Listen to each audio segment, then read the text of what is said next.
नमस्कार। आज का सवाल थोड़ा अजीब लग सकता है। क्या प्लांट्स मतलब पौधे ब्रीथ करते हैं? देखिए, हर लिविंग ऑर्गेनिज्म की तरह प्लांट्स को भी अपनी लाइफ एक्टिविटीज के लिए एनर्जी चाहिए। पर ये एनर्जी आती कहाँ से है? बिल्कुल। और आज हम इसी पर बात करने वाले हैं, प्लांट्स में रेस्पिरेशन की प्रोसेस पर। हम देखेंगे कि कैसे प्लांट्स फूड से एनर्जी रिलीज करते हैं। हमारे पास इसके लिए बायोलॉजी टेक्स्ट एक्सर्प्ट्स हैं। हाँ, और हमारा गोल है इस कॉम्प्लेक्स प्रोसेस को समझना। कैसे फोटोसिंथेसिस से बना फूड मतलब ग्लूकोज टूटकर एटीपी बनाता है, जो सेल की एनर्जी करेंसी है। एग्जैक्टली। हम ग्लाइकोलिसिस, फर्मेंटेशन और एरोबिक रेस्पिरेशन जैसे की कॉन्सेप्ट्स डिस्कस करेंगे। और हाँ, इसमें कई स्टैंडर्ड इंग्लिश बायोलॉजिकल टर्म्स भी आएंगे, क्योंकि वो काफी कॉमन है इस फील्ड में। राइट। और ये सोचना भी तो इंटरेस्टिंग है कि प्लांट्स बिना लंग्स के ये सब कैसे मैनेज करते हैं। ओके, तो चलिए शुरू करते हैं। प्लांट्स को एनर्जी चाहिए, है ना? एब्जॉर्प्शन के लिए, ट्रांसपोर्ट के लिए, ग्रोथ के लिए। हाँ, बिल्कुल चाहिए। फोटोसिंथेसिस से फूड तो ग्रीन पार्ट्स में बनता है, जैसे पत्तों में। पर रूट्स या स्टेम के नॉन ग्रीन पार्ट्स को भी तो एनर्जी चाहिए, तो फूड वहां तक ट्रांसपोर्ट होता है। अच्छा, तो यहीं पे सेलुलर रेस्पिरेशन का रोल आता है। करेक्ट। सेल्यूलर रेस्पिरेशन में फूड मॉलिक्यूल्स, जिन्हें हम रेस्पिरेटरी सबस्ट्रेट्स कहते हैं, जैसे कार्बोहाइड्रेट्स या कभी-कभी फैट्स या प्रोटीन्स भी, वो ऑक्सीडाइज होते हैं, मतलब टूटते हैं एनर्जी रिलीज करने के लिए। और ये एनर्जी फिर एटीपी के फॉर्म में ट्रैप हो जाती है। प्रिसाइसली, ये एनर्जी एटीपी मॉलिक्यूल्स में स्टोर हो जाती है, और ये पूरा ब्रेकडाउन प्रोसेस साइटोप्लाज्म में और यूकैरियोट्स में माइटोकॉन्ड्रिया के अंदर होता है। तो फिर क्या हम कह सकते हैं कि प्लांट्स ब्रीथ करते हैं, मतलब O2 लेना और CO2 छोड़ना? टेक्निकली हाँ, O2 इनटेक और CO2 रिलीज तो होता है, पर उनके पास हमारे जैसे स्पेसिफिक रेस्पिरेटरी ऑर्गन्स जैसे लंग्स नहीं होते। तो फिर गैस एक्सचेंज कैसे होता है? इसके कुछ कारण हैं। पहला, पौधे का लगभग हर हिस्सा अपना गैस एक्सचेंज खुद मैनेज कर लेता है, तो लॉन्ग डिस्टेंस ट्रांसपोर्ट की जरूरत कम होती है। दूसरा, उनकी ओवरऑल गैस एक्सचेंज की डिमांड एनिमल्स के मुकाबले काफी कम होती है। अच्छा। और तीसरा, ज्यादातर लिविंग सेल्स सरफेस के काफी पास होते हैं, तो डिफ्यूजन मतलब गैसेस का फैलना आसान हो जाता है। जो लूज पैरेन्काइमस सेल्स होते हैं ना, वो आपस में जुड़कर हवा के लिए रास्ते, इंटरकनेक्टेड एयर स्पेसेस बना देते हैं। समझ गया। ओके, तो अब आते हैं कोर प्रोसेस पर, सेल्यूलर रेस्पिरेशन, मतलब ग्लूकोज का ब्रेकडाउन और एनर्जी रिलीज। राइट।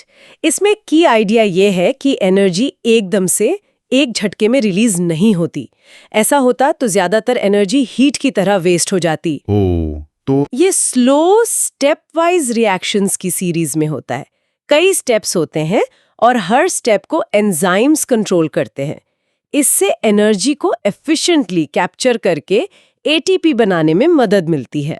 ठीक है। तो पहला स्टेज क्या है? ग्लाइकोलिसिस? हाँ, ग्लाइकोलिसिस, जिसे ईएमपी पाथवे भी कहते हैं, ये साइटोप्लाज्म में होता है, और इंटरेस्टिंगली ये सभी लिविंग ऑर्गेनिजम्स में होता है, चाहे वो बैक्टीरिया हो या इंसान या पौधा। और ये एनारोबिक है। एनारोबिक मतलब ऑक्सीजन इंडिपेंडेंट, ऑक्सीजन की जरूरत नहीं। एग्जैक्टली। इसमें एक ग्लूकोज मॉलिक्यूल जो 6 कार्बन का होता है, वो टूटकर 2 पाइरुविक एसिड मॉलिक्यूल्स बनाता है, जो 3 कार्बन के होते हैं। ये करीब 10 रिएक्शंस की एक चेन है। इसमें एटीपी बनता है या यूज होता है? दोनों।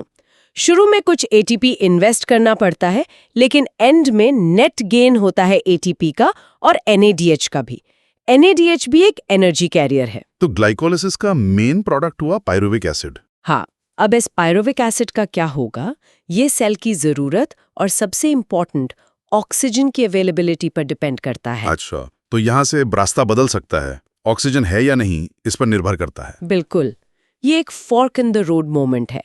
अगर ऑक्सीजन नहीं है तो सेल फर्मेंटेशन करेगा। फर्मेंटेशन जैसे यीस्ट में होता है। हाँ, फर्मेंटेशन एनारोबिक होता है, मतलब ऑक्सीजन के बिना, और ये इनकम्प्लीट ऑक्सीडेशन है, फूड पूरी तरह नहीं टूटता।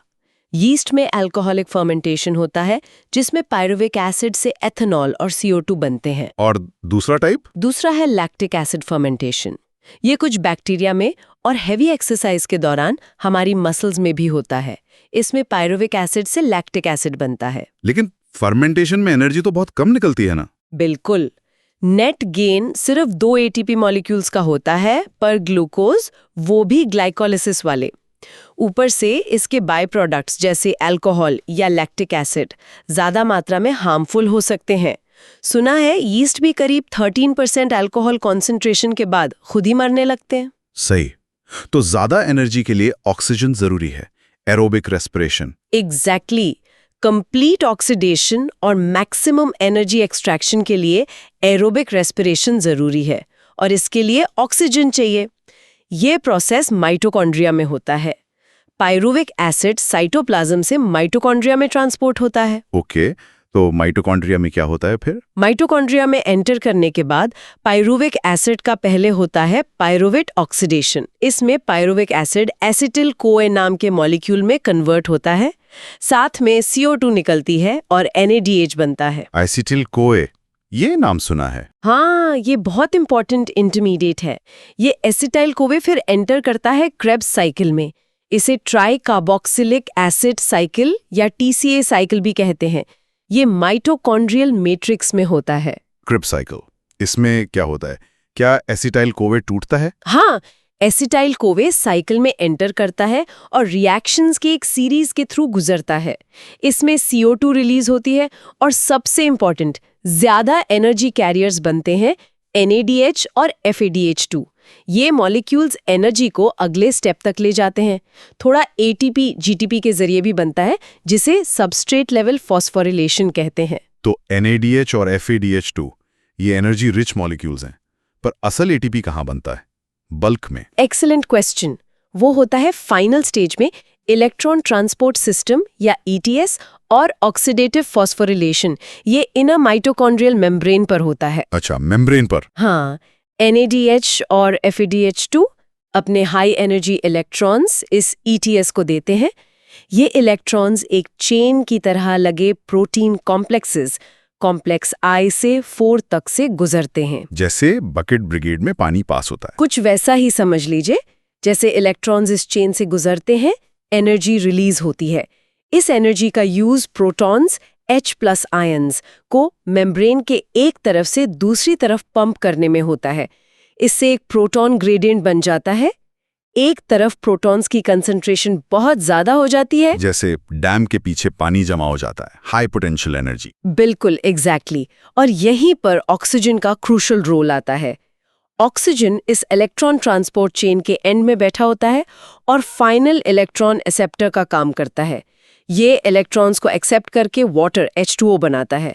अगर ऑक्सीजन ना हो तो ये चेन रुक जाएगी। वाह, तो ऑक्सीजन पूरे प्रोसेस को ड्राइव करता है। चाहते हैं अपनी हाई कॉन्सेंट्रेशन से लो कॉन्सेंट्रेशन की तरफ, वो एक special protein complex ATP synthase complex V के थ्रू गुजरते हैं।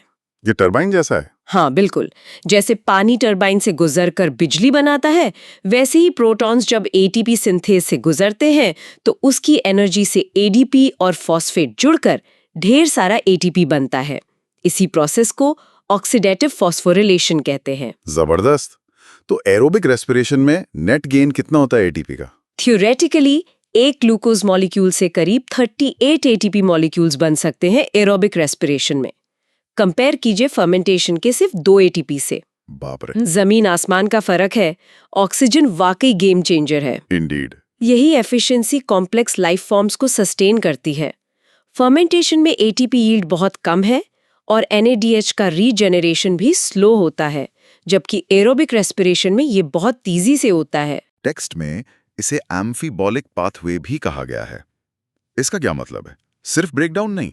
हाँ, ये इंटरेस्टिंग पॉइंट है। देखिए, रेस्पिरेशन प्राइमरीली कैटाबॉलिक है, मतलब ये बड़े मॉलिक्यूल्स जैसे ग्लूकोज को तोड़ता है। लेकिन इसके प्रोसेस में जो इंटरमीडिएट्स बनते हैं, जैसे एसिटिल कोए या क्रेब्स साइकिल के कुछ मॉलिक्यूल्स, हाँ, वो दूसरे जरूरी मॉलिक्यूल्स की सिंथेसिस यानी एनाबॉलिज्म के लिए स्टार्टिंग मटेरियल का काम भी करते हैं। जैसे एसिटिल कोए से फैटी एसिड्स बन सकते हैं। तो ये पाथवे ब्रेकडाउन भी कर रहा है और बिल्डिंग ब्लॉक्स भी सप्लाई कर रहा है। इसीलिए इसे सिर्फ कैटाबॉलिक न कहकर एम्फीबॉलिक पाथवे कहना ज्यादा एक्यूरेट है। अच्छा, मतलब ये 2 वे स्ट्रीट जैसा है। हाँ, एक और टर्म था रेस्पिरेटरी कोशेंट, RQ। वो क्या है? RQ बस एक रेशियो है। रेस्पिरेशन के दौरान कितनी CO2 निकली वॉल्यूम और कितनी O2 कंज्यूम हुई वॉल्यूम, इसका रेशियो RQ कहलाता है। RQ is equal to volume of CO2 evolved, volume of O2 consumed. और ये किस पे डिपेंड करता है? ये डिपेंड करता है कि रेस्पिरेटरी सबस्ट्रेट क्या यूज हो रहा है। अगर कार्बोहाइड्रेट्स यूज हो रहे हैं तो RQ 1.0 होता है। फैट्स के लिए ये 1 से कम होता है, जैसे ट्रिपैल्मिटिन के लिए करीब 0.7। प्रोटीन्स के लिए ये लगभग 0.9 होता है। Got it. ओके, तो संक्षेप में प्लांट्स को भी एनर्जी चाहिए जो वो फूड को रेस्पिरेशन के जरिए तोड़कर निकालते हैं। प्रोसेस ग्लाइकोलाइसिस से शुरू होता है। ऑक्सीजन हो तो aerobic respiration, Krebs cycle, ETS होता है जिससे बहुत एफिशिएंटली ATP बनता है। ऑक्सीजन ना हो तो फर्मेंटेशन होता है जिसमें एनर्जी यील्ड बहुत कम है। और ये पाथवे सिर्फ तोड़ने का नहीं, बनाने का भी काम करता है, एम्फीबोलिक पाथवे। बिल्कुल। ये सब जानने का मतलब क्या है? यही कि प्लांट्स का सर्वाइवल इस complex intricate energy extraction system पे कितना डिपेंड करता है। सही कहा। आखिर में एक सवाल मन में आता है, प्लांट्स रेस्पिरेशन में CO2 छोड़ते हैं पर फोटोसिंथेसिस में CO2 लेते हैं, तो एक पौधा या पूरा इकोसिस्टम दिन और रात के साइकिल में इस कार्बन बैलेंस को कैसे मैनेज करता होगा? ये वाकई सोचने वाली बात है। How do they manage this delicate balance? ये एक दिलचस्प सवाल है आगे एक्सप्लोर करने के लिए।